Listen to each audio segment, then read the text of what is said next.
Hello दोस्तों, कैसे हो आप सभी लोग। आप सभी को पता है एमटीएस का एग्ज़ाम बहुत क्लोज आने वाला है। नेक्स्ट मंथ आपका एग्ज़ाम होने वाला है। ओके। और आप सभी को पैटर्न तो बता दिया गया होगा किस तरह से पेपर कंडक्ट होगा। ओके।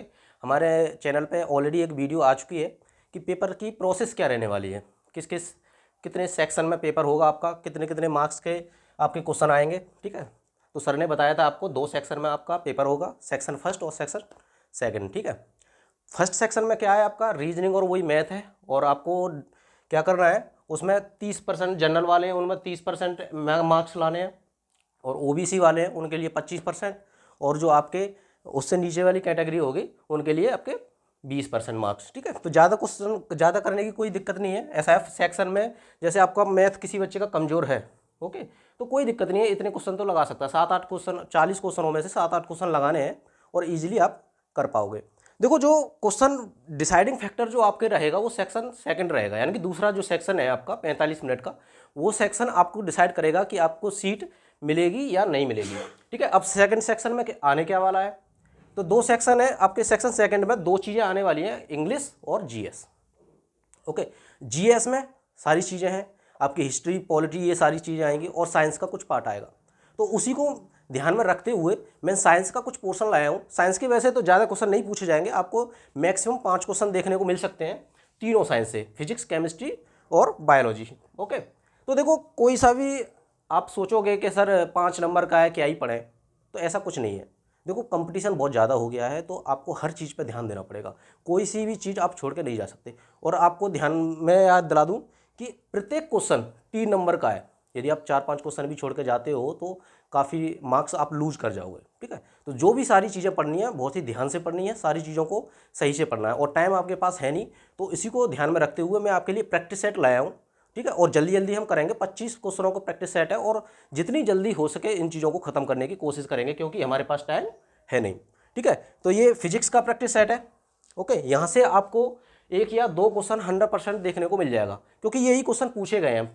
ये क्वेश्चन जो मैंने डाले हैं प्रैक्टिस सेट में, ये प्रीवियस ईयर के क्वेश्चन है। ओके। ये सारे क्वेश्चन पहले आ चुके हैं।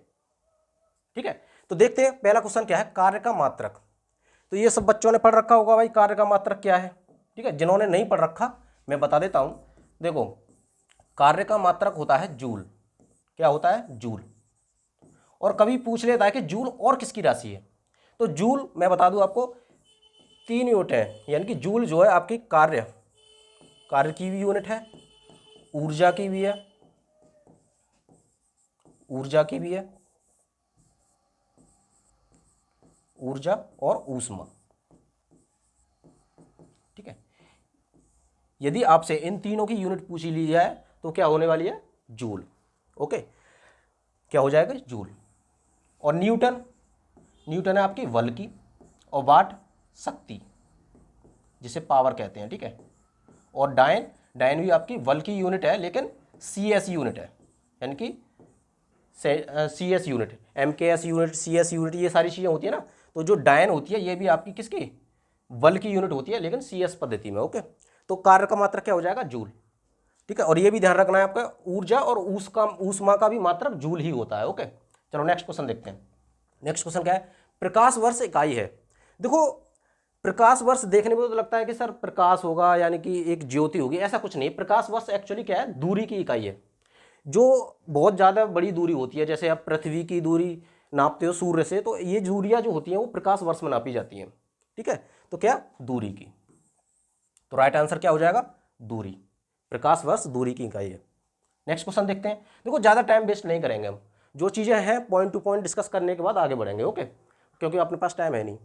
पास्कल इकाई है, पास्कल। देखो, पास्कल आपने देखा होगा, पास्कल को तोड़ोगे तो न्यूटन पर मीटर बोलते हैं इसको, न्यूटन पर मीटर। तो इसको देखोगे तो फोर्स अपॉन एरिया, इसको हम बोलते हैं क्या? प्रेशर। क्या बोलते हैं? प्रेशर। फिलहाल हम प्रेशर पे ध्यान देंगे। बहुत सारी यूनिट होती हैं, जैसे स्ट्रेस हो गई, यंग्स मॉडुलस हो गया, उनको भी हम पास्कल में डिनोट कर सकते हैं। लेकिन फिलहाल क्या करना है हमें? ऑप्शन देखने हैं, आर्द्रता की, दाब की, वर्षा की, तापमान की। तो क्या हो जाएगा? दाब की। क्या हो जाएगा? दाब की इकाई पास्कल होती है। ठीक है। और भी देख लेते हैं, जैसे तापमान है, हम डिग्री सेंटीग्रेड में, केल्विन में, इन सब चीज़ों में तापमान को नाप सकते हैं। आर्द्रता है, आर्द्रता को बहुत सारी चीज़ें होती हैं नापने की। ठीक है। तो पास्कल जो देखा क्या आपका क्या हो जाएगा राइट आंसर, दाब हो जाएगा। ठीक है, कैंडिला, कैंडिला, कैंडिला किसका मात्रक है? ठीक है, तो जैसे आप कैंडिला से दिमाग में क्या आता है, कैंडल होगी भाई, कैंडल होगी। ठीक है, कैंडिला से हमेशा एक ही चीज़ दिमाग में आती है कि कैंडल होगी। ठीक है, तो कैंडल होगी तो ये क्या करती है, ज्योति फेंकती है। कैंडल क्या करती है, प्रकाश फेंकती है। तो इसका क्या आंसर हो जाएगा, ज्योति तीव्रता, यानी कि ज्योति तीव्रता का जो मात्रक होता है आपका कैंडिला होता है। ठीक है, ये ध्यान रखो। काफ़ी बार क्वेश्चन रिपीटेड क्वेश्चन है, ये बहुत बार रिपीटेड क्वेश्चन है, काफ़ी बार आए हुए हैं। ठीक है, और इस तरह के क्वेश्चन आते हैं, ज़्यादा क्वेश्चन टफ नहीं आएंगे, मात्रक से ही अदिश राशि सदिश राशि इस तरह के क्वेश्चन आएंगे, क्योंकि आपका वेटेज बहुत कम है, एक या दो क्वेश्चन आपको देखने को मिलेगा और ज़्यादा डीपली नहीं पूछेगा। ओके, यंग प्रत्यास्थता गुणांक का ऐसा ही मात्रक, यंग प्रत्यास्थता, इसको बोलते हैं हम Young's modulus, Young's modulus, Young's modulus. और इसका ऐसा ही यूनिट क्या होता है, जैसा कि मैंने बताया एमपीए, और पास्कल में भी इसको नापते हैं। तो पास्कल को मैंने अभी बताया न्यूटन पर मीटर स्क्वायर, पास्कल को हम क्या लिखते हैं, न्यूटन पर मीटर स्क्वायर। तो क्या हो जाएगा इसका राइट आंसर, सी, न्यूटन पर मीटर स्क्वायर। ठीक है, यंग प्रत्यास्थता गुणांक, यंग्स मॉडुलस। ठीक है, देखो इन सब चीज़ों पे ध्यान देना है, यूनिट सबसे ज़्यादा पूछी जाती हैं, यूनिट्स बहुत ज़्यादा पूछी जाएंगी। और देखो पेपर जो होंगे आपके बहुत सारे शिफ्ट होती हैं, काफ़ी शिफ्ट होंगी, 4-5 दिन आपका, 4-5 दिन से भी ज़्यादा आपका एग्जाम चलने वाला होगा, तो चीज़ें रिपीट भी होती हैं। ठीक है, तो ज़्यादा टेंशन लेने वाली बात नहीं है, तो चीज़ें सिंपल ही आएंगी, लेकिन आपको फोकस रखना है पेपर पर। चलो क्वेश्चन नंबर 6 क्या है, निम्नलिखित युग्मों से किन भौतिक राशियों के समान विमीय सूत्र होते हैं? जैसा मैंने, विमीय सूत्र नहीं है, समान विमीय सूत्र नहीं है। जैसे मैंने बताया बल और दाब, देखो बल फोर्स होता है, इसका न्यूटन होता है, और दाब का मैंने अभी बताया क्या, न्यूटन पर मीटर स्क्वायर, जिसे हम पास्कल भी बोलते हैं। ठीक है, तो इन्होंने ये पूछा है कौन सा युग्म है जिसकी यूनिट समान नहीं है, तो ये पहला आंसर हो जाएगा, पहला ही आंसर हो जाएगा। और देखो ऑप्शन बी भी देख लेते हो, कार्य और ऊर्जा, कार्य और ऊर्जा इसका क्या है, जूल है, यानी कि दोनों की इकाई क्या है, सेम है। आवेग और संवेग, आवेग और संवेग इसकी भी यूनिट सेम है। ठीक है, ये होता है एम बी, यानी कि केजी मीटर पर सेकंड। तो यूनिट आपको ध्यान रखनी है, यूनिट से ही क्वेश्चन, देखो अब ये सारे क्वेश्चन है ये पिछली ईयर में आए हुए हैं, और भौतिक राशियों से ही आपके क्या है क्वेश्चन बन रहे हैं, ज़्यादा से ज़्यादा भौतिक राशियों से। और ये जो पहला चैप्टर है आपका विमीय, विमीय सूत्र के नाम से आपका पहला चैप्टर आएगा फिजिक्स में, और उसको तो आपको रट के जाना सही से। ठीक है, भार और बल, देखो वेट हो गया, वेट हो गया और फोर्स हो गया, इसको किस में नापते हैं हम, न्यूटन में ही नापते हैं। तो क्या हो जाएगा राइट आंसर आपका हो जाएगा ए, यानी कि बल और दाब की जो भौतिक राशि होती है वो समान नहीं होती है। ठीक है, नेक्स्ट क्या है, अदिश राशि है। देखो पहले अदिश राशि और सदिश राशि में अंतर देखते हैं। अदिश राशि, अदिश राशि वो राशियां होती हैं जिनको व्यक्त करने के लिए द्रव्यमान और दिशा, या सॉरी यानी कि द्रव्यमान कह सकते हैं। अदिश राशि वो होती हैं जिन्हें सिर्फ मैग्नीट्यूड की आवश्यकता होती है, मैग्नीट्यूड,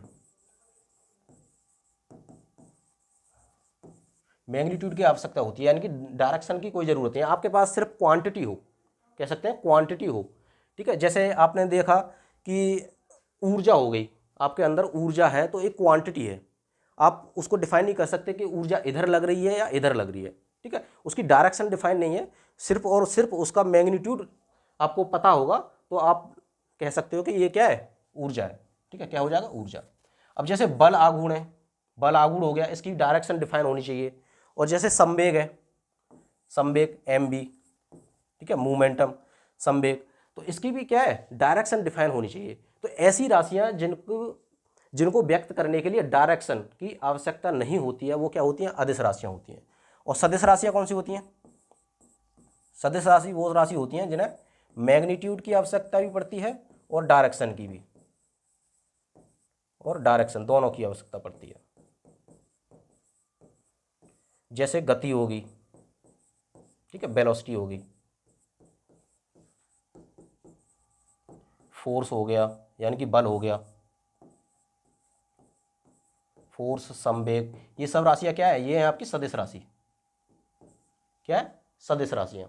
ठीक है, आप अंतर समझ गए हो कि सदिश और अदिश राशियों में क्या होता है, और ये इन चीज़ों को ना आप देख के ही पहचान सकते हो, आप नाम देखोगे और उससे ही पहचान सकते हो ये सदिश राशि है अदिश राशि है। ओके, नेक्स्ट क्वेश्चन देखते हैं। निम्नलिखित में से सदिश राशि कौन सी है? सदिश राशि मैंने बताई आपको दोनों चीज़ों की आवश्यकता पड़ेगी, मैग्नीट्यूड और डायरेक्शन दोनों की आवश्यकता पड़ेगी। तो देख लेते हैं। वेग, वे हो गया, द्रव्यमान, समय, लंबाई। देखो जैसे लंबाई हो गई, कभी चीज़ें कंफ्यूज हुआ करो ना ऑप्शनों में, तो देख लिया करो अदर ऑप्शन भी क्या दे रखे, समय है, टाइम है, तो टाइम की आप डायरेक्शन नाप नहीं सकते, टाइम तो टाइम ही है, ठीक है। द्रव्यमान यानी कि किसी चीज़ का वजन है, तो उसको आप क्या करना है, यानी कि द्रव्यमान है, मास है, तो उसकी कोई डायरेक्शन नहीं होगी। जैसे वेग, मैंने जैसे बताया आपको वेग, वेलोसिटी, ठीक है,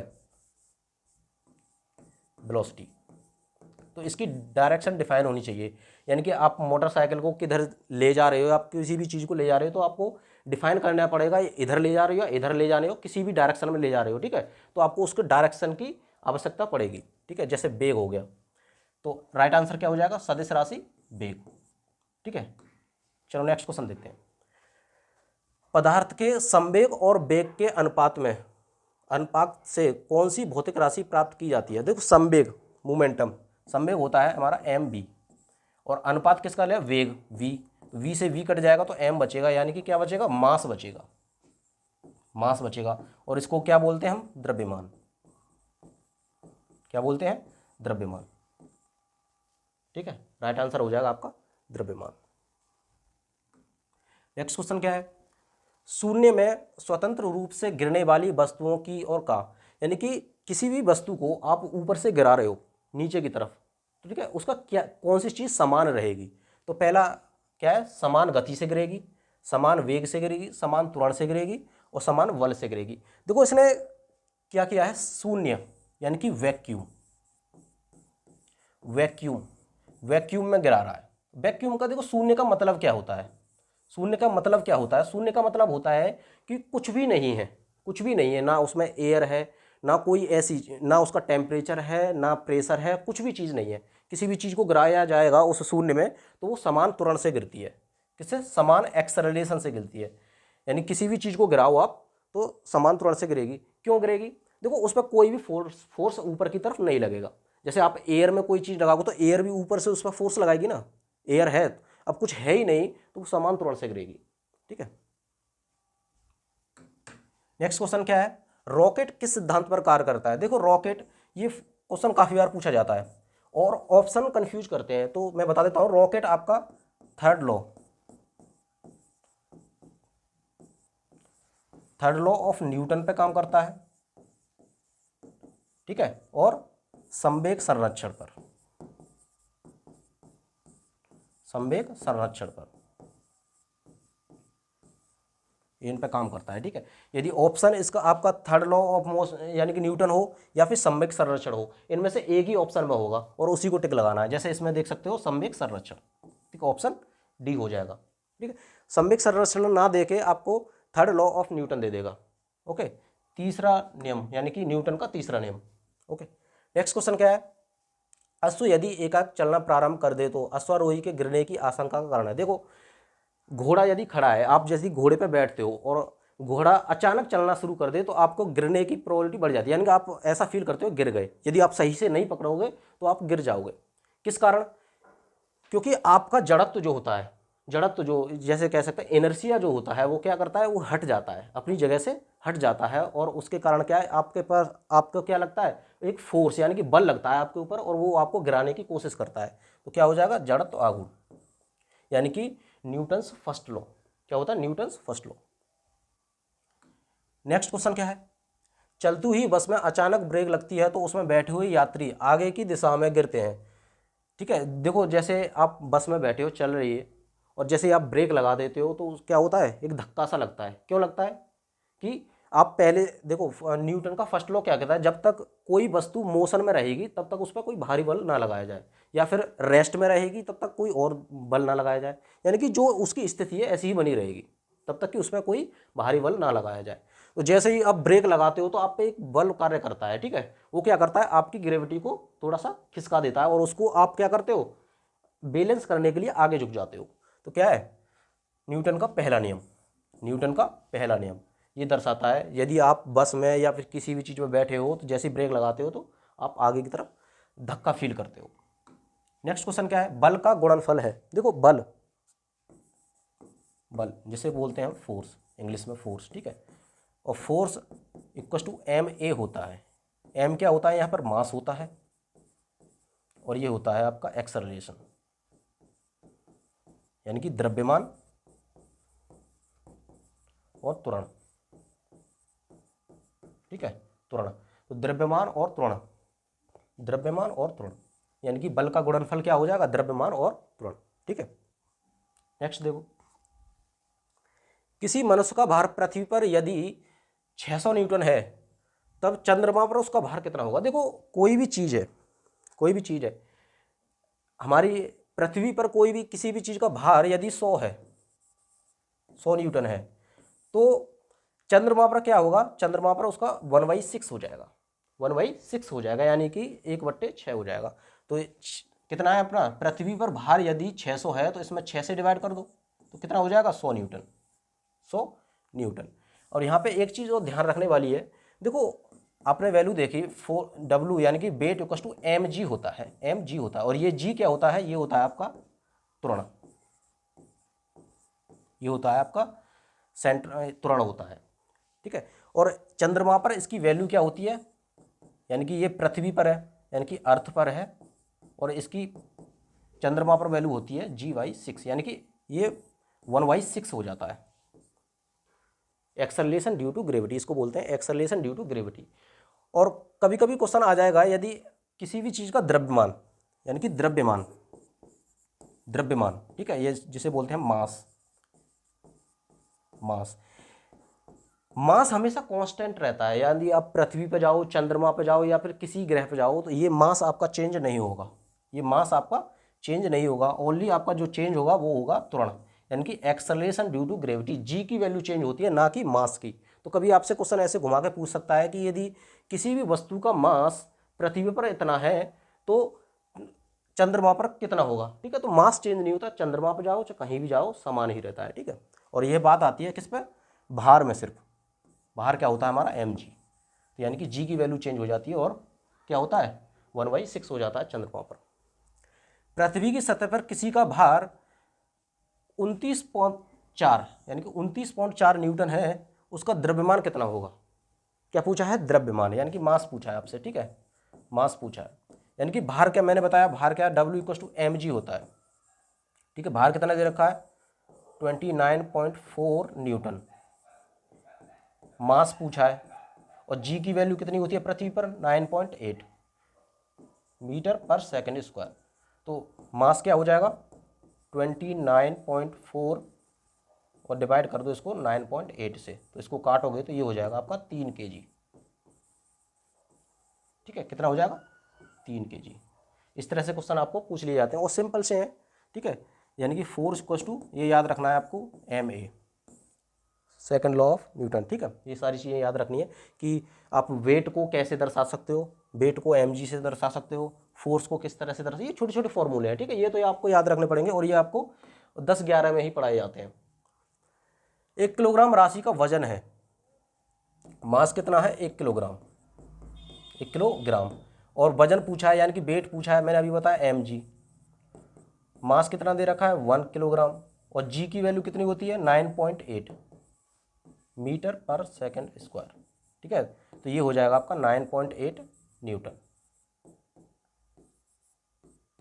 ठीक है। और देखो ये क्वेश्चन पूछे गए हैं, ऐसा तो नहीं है मैंने अपनी तरफ से ये क्वेश्चन रख दिए, ये क्वेश्चन सारे पूछे गए हैं, और इस तरह के क्वेश्चन पूछे जाते हैं। और एक तरह के, देखो ये पिछली साल के क्वेश्चन है, ठीक है, और एक तरह के यानी वजन पूछ लिया, द्रव्यमान पूछ लिया, इन सारी चीज़ों को इधर उधर घुमाता रहता है, ओके। तो सारी चीज़ों को ध्यान रखना है आपको, क्वेश्चन कैसे भी आपको इधर से उधर करके दे सकता है। जड़त्व आघूर्ण व कोणीय त्वरण का गुणनफल होता है। देखो जड़त्व आघूर्ण, इसको बोलते हैं हम मास मूवमेंट ऑफ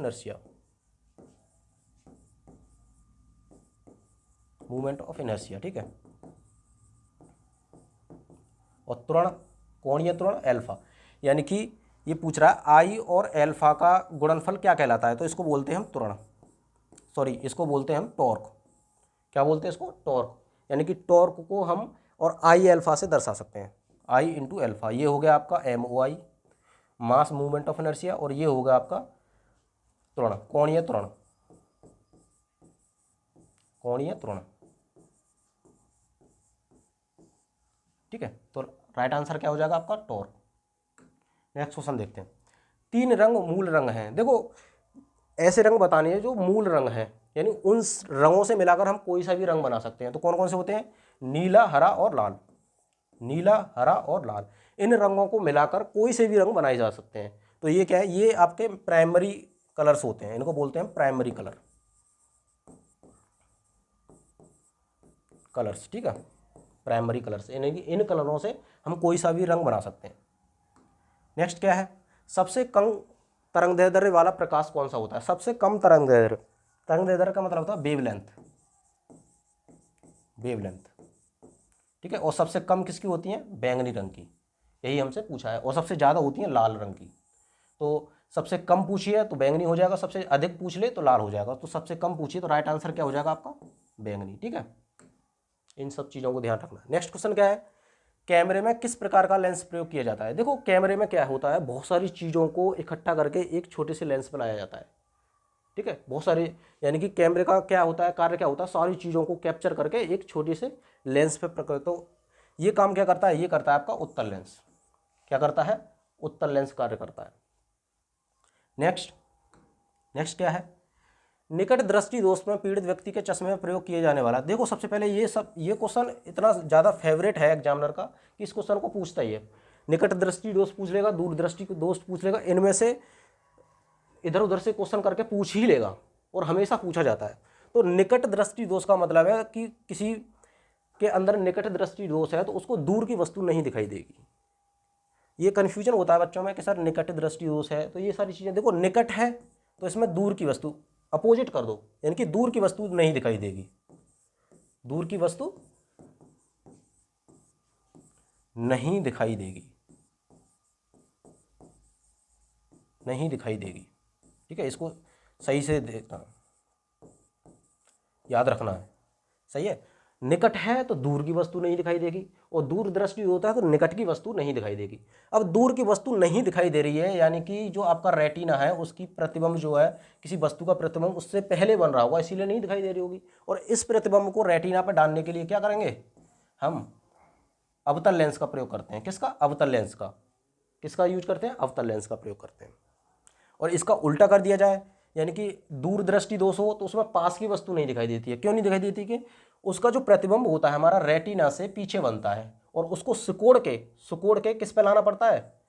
रेटिना पे लाना पड़ता है। तो उसके लिए हम उत्तल लेंस प्रयोग करते हैं। ठीक है, तो राइट आंसर क्या हो जाएगा आपका? अवतल लेंस। नेक्स्ट क्या है?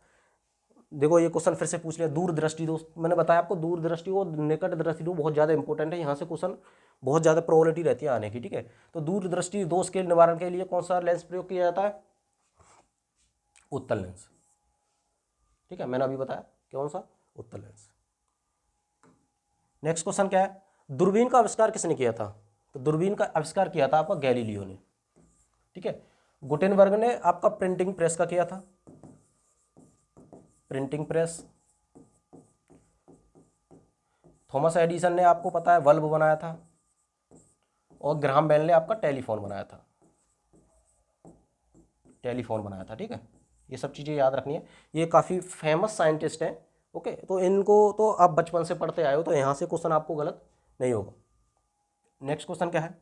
लास्ट क्वेश्चन है, आँख की रेटिना का परंपरागत कैमरे के निम्नलिखित में से किस भाग से तुलना की जा सकती है? यानी कि आँख की जो रेटिना है और आपका जो कैमरा होता है, कौन से भाग से कंपेयर कर सकते हैं?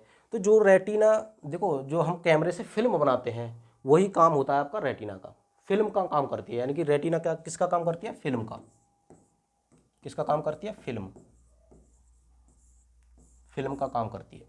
ठीक है, इस तरह के क्वेश्चन देखो, ये सारे क्वेश्चन पिछली बार पूछे गए हैं, और ये क्वेश्चन इतने सिंपल है, यदि आपने थोड़ी भी साइंस पढ़ रखी हो तो इन क्वेश्चनों को आप इजीली कर पाओगे। ओके, तो देखो साइंस में कोई ज़्यादा रॉकेट साइंस नहीं पूछी जाएगी, ज़्यादा आपका वेटेज है नहीं, 2-3 नंबर की साइंस आएगी, 2-3 नंबर की, मैक्सिमम 5 नंबर तक चली जाएगी।